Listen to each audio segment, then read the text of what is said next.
তুমি ইংলিশ বই পড়ে বুঝতে পারো, বা কোনো ইউটিউব ভিডিও বা অনলাইনে কিছু ইংলিশে দেখে সেটাও বুঝতে পারো। কেউ ইংলিশে কিছু লিখলে সেটাও হয়তো তুমি বুঝতে পারো বা পড়তে পারো, অর তোমাকে হয়তো সময় দিলে তুমি ঠিকই নিজেও একটা ইংলিশের প্যারাগ্রাফ বা এসে লিখে ফেলতে পারো। কিন্তু তোমাকে যদি হঠাৎ করে সামনে বসে কেউ জিজ্ঞেস করে, তো tell me a little bit about yourself, তোমার মাথা যায় ব্ল্যাঙ্ক হয়ে। দেখা যাচ্ছে তোমার মাথায় কিছু আসছে না, মুখ দিয়ে কিছু বের হচ্ছে না, এবং যেই কোয়েশ্চেনের অ্যান্সার হয়তো কিছুক্ষণ আগে তোমার সামনে মানুষ না থাকলে তুমি সুন্দর মতো লিখে ফেলতে পারতে, একাও হয়তো বলে ফেলতে পারতে, কিন্তু দেখা যাচ্ছে তোমার সামনে যদি কেউ বসে থাকে তুমি কমপ্লিটলি ডিসঅ্যাপিয়ার হয়ে যাও। লাইক আই সেড আর্লিয়ার, যখনই সামনাসামনি কেউ আমাদেরকে কোয়েশ্চেন করে ফেলে মাথার মধ্যে আর কিছুই আসে না, বাট ঠিকই 5 মিনিট পরে কিন্তু আসে, ইস ওটা তো বলতে পারতাম, আমি তো ইংলিশ জানি, তাহলে কথা বলতে গেলেই বা কেন আমার এরকম হয়। আই গেস কিছুক্ষণের মধ্যেই তুমি সেটার অ্যান্সারটা পেয়ে যাবে। হোয়াটস হ্যাপেনিং এভরিবডি, আশা করি তোমরা সবাই ভালো আছো। ওয়েলকাম টু মাই চ্যানেল, যেখানে তোমরা যারা তোমাদের ইংলিশ প্রিপারেশনের জার্নি শুরু করছো, maybe just general English speaking or communication improve করতে চাচ্ছ, অর আইএলটিএস বা পিটি বা টোফেল এর প্রিপারেশন নিচ্ছ,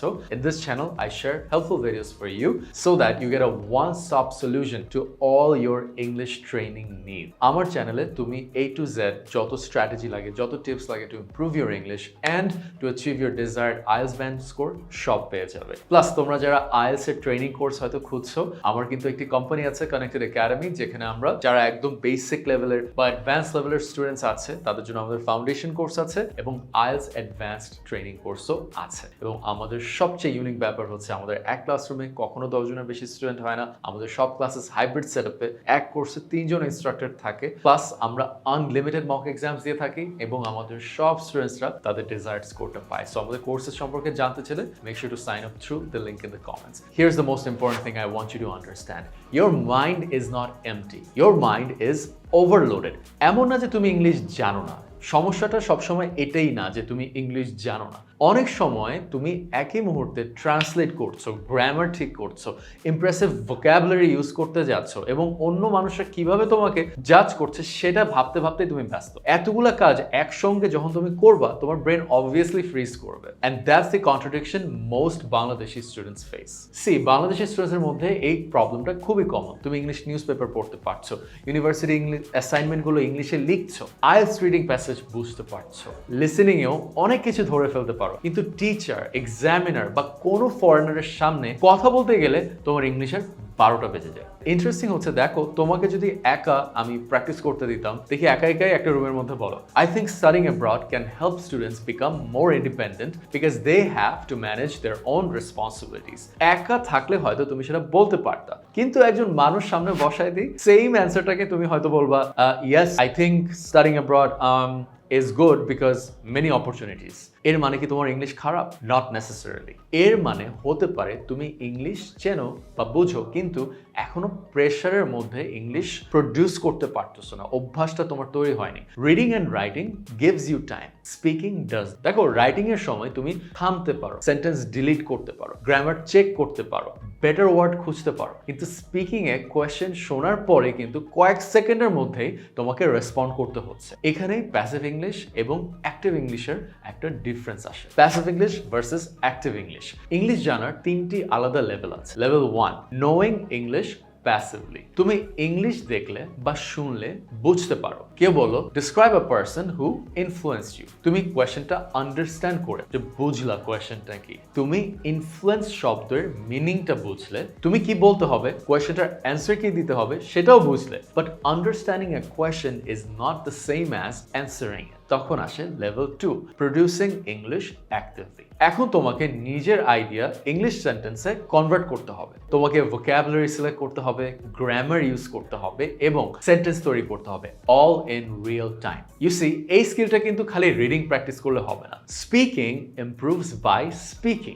level producing English while being observe. এটাই সবচেয়ে ডিফিকাল্ট লেভেল। এখন তুমি শুধু ইংলিশ বলছো না, তুমি জানো আরেকজন মানুষ তোমার দিকে তাকিয়ে আছে। তুমি হয়তো ভাবছো তোমার মনের মধ্যে চলবে, আমার কি প্রোনাউন্সিয়েশন ঠিক আছে, আমার কি অ্যাকসেন্ট খারাপ শোনাচ্ছে, আমার কি গ্রামার কোনো মিস্টেক হচ্ছে, বা এক্সামিনার কি ভাবছে আমি উইক, অর এই ওয়ার্ডটা কি যথেষ্ট অ্যাডভান্সড, আমি কি ভালো ভোকাবুলারি ইউজ করছি, বা আমি কি অনেক স্লো কথা বলছি, আমার অ্যান্সার কি স্টুপিড শোনাচ্ছে।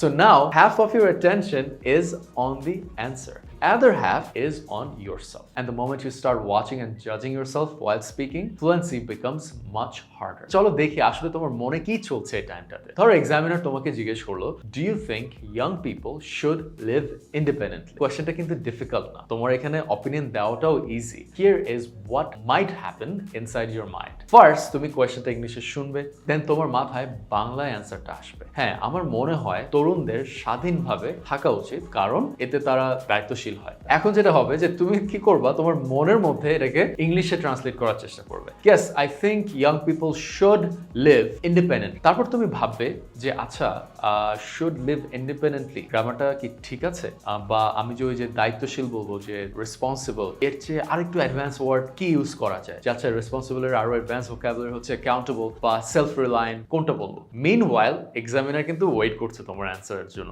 তখন আবার যেটা হবে, তুমি ওর দিকে তাকালে নোটিস করবে যে আয় হায়, ও তো আমার জন্য অনেকক্ষণ ধরে ওয়েট করছে, আমি কি বেশি সময় নিয়ে নিচ্ছি? এক্সামিনার কি বুঝে গেছে যে আমি পারবো না হয়তো অ্যান্সারটা দিতে, বা আমার কি ব্যান্ড কমে যাবে? এই যে তোমার অ্যাংজাইটিটা এখান থেকেই বাড়া শুরু হবে। এন্ড যখন সেটা হবে, যে সিম্পল অ্যান্সারটা তুমি শুরুতেই বলে দিতে পারতে, সেটাও এখন তোমার আর মুখ দিয়ে বের হবে না। That is the freezing cycle. ফার্স্টে কি করতেছো, তুমি বাংলা থেকে ইংলিশে ট্রান্সলেট করছো, তারপর আবার মনের মধ্যে চেকিং করছো, আবার সার্চ করতেছো অ্যাডভান্স ভোকাবুলারির জন্য, নিজেকে জাজ করছো, প্যানিক করে সব ভুলে যাচ্ছ। And your mind did not go blank. Your mind became too crowded. That's the secret. এখন যেহেতু তুমি এই জিনিসটা বুঝে গেছো, আসি আমরা দ্য পারফেকশন ট্র্যাপ। এটা কি? অনেক স্টুডেন্ট মনে করে স্পিকিং টেস্টে অ্যান্সার শুরু করার আগে পুরো সেন্টেন্স তার মাথায় তৈরি করে নিতে, তার মনে মনে কমপ্লিট অ্যান্সার বানানোর চেষ্টা করে, যে কমপ্লিট ভাবে বলতে হবে, perfect grammar, advance vocabulary, strong example, natural pronunciation, and only after everything is ready, সব কিছু রেডি করার পরে তারা কিন্তু তাদের কথা বলা শুরু করে। বাট স্পোকেন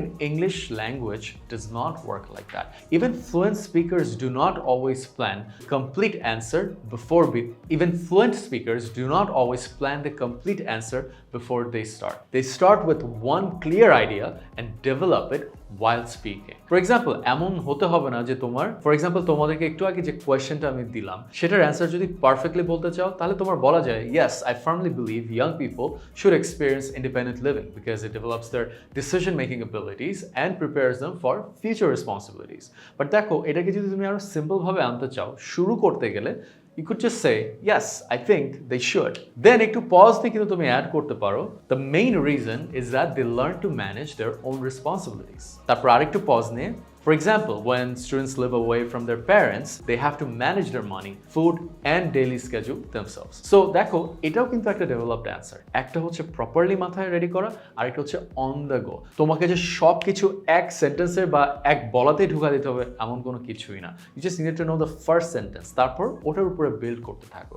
সো দেখা যাচ্ছে তোমার ভয়টাই কিন্তু তোমার অ্যাটেনশনটাকে কমিউনিকেশন থেকে টেনে নেয়। So when you're speaking normally with a close friend, দেখো তোমার ফ্রেন্ডের সাথে যখন কথা বলো, তোমার অ্যাটেনশনটা কিন্তু কথা বলার উপরেই থাকে, তাকে তোমার মেসেজটা শেয়ার করা। কিন্তু যখনই একজন স্ট্রেঞ্জার বসে যাচ্ছে, তখনই তোমার মাথায় চলতেছে যে আচ্ছা, সে তোমাকে জাজ করতেছে, তো তখন তোমার অ্যাটেনশনটা মেসেজ থেকে পারফরমেন্সে চলে আসে। সো ইনস্টেড অফ থিংকিং যে আচ্ছা, আমার তোমাকে যে একটু আগে কোয়েশ্চেনটা দিলাম যে তোমার অপিনিয়নটা কি, তো তোমার মাথায় অপিনিয়নটা দূরে চলে গিয়ে তোমার মাথায় আসতেছে যে আচ্ছা, what do I look like when I'm giving this opinion? যে আমি যে অপিনিয়নটা দিচ্ছি, এটাকে আমি ঠিক মতো দিচ্ছি? না, তুমি অপিনিয়নটা দাও। So instead of communicating, you begin performing for an imaginary judge inside your own head. And that is why so many students sound much better while practicing alone. তুমি যখন একা থাকতেছো, তুমি তো আর জাজমেন্টের কিছু রাখতেছো না, তুমি একা একা প্র্যাকটিস করতেছো। যখন তুমি একা থাকতেছো, কেউ তোমাকে দেখছে না, কেউ তোমার দিকে তাকায় আছে না, কেউ রিস্টার্ট করতে বলছে না, কেউ তোমাকে পজ করতে বলছে না। সো দেখা যাচ্ছে তুমি যখন একা থাকছো, তোমাকে কেউ দেখছে না, তোমাকে কেউ জাজ করছে না, তুমি একা একা রিস্টার্টও করতে পারো, তোমার কথাটাকে পজও করতে পারো,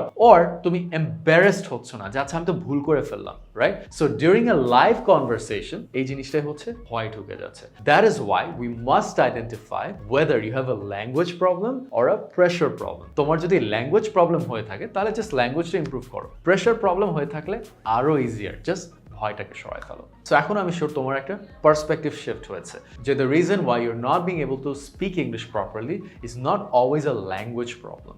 It could sometimes be a fear problem, a pressure problem, and just thinking about what the other person is thinking, right? তো এই জিনিসটাকে ক্লিয়ারলি আইডেন্টিফাই করলে তোমার সলিউশনটা চলে আসবে। সো আশা করি আমার ভিডিওটা দেখে তোমার ভালো লেগেছে। যদি ভালো লেগে থাকে make sure give it a Thums up, question থাকলে নিচে কমেন্টসে দিবে। অ্যান্ড আমাদের কিন্তু আইএলটিএস ট্রেনিং একাডেমি আছে, যেখানে আমরা যারা আইএলটিএস এর প্রিপারেশন নিতে যাচ্ছে, we offer the best IELTS training programme. So if you are interested, make sure to sign up to the link in the comments, and I hope to see you join the connected family.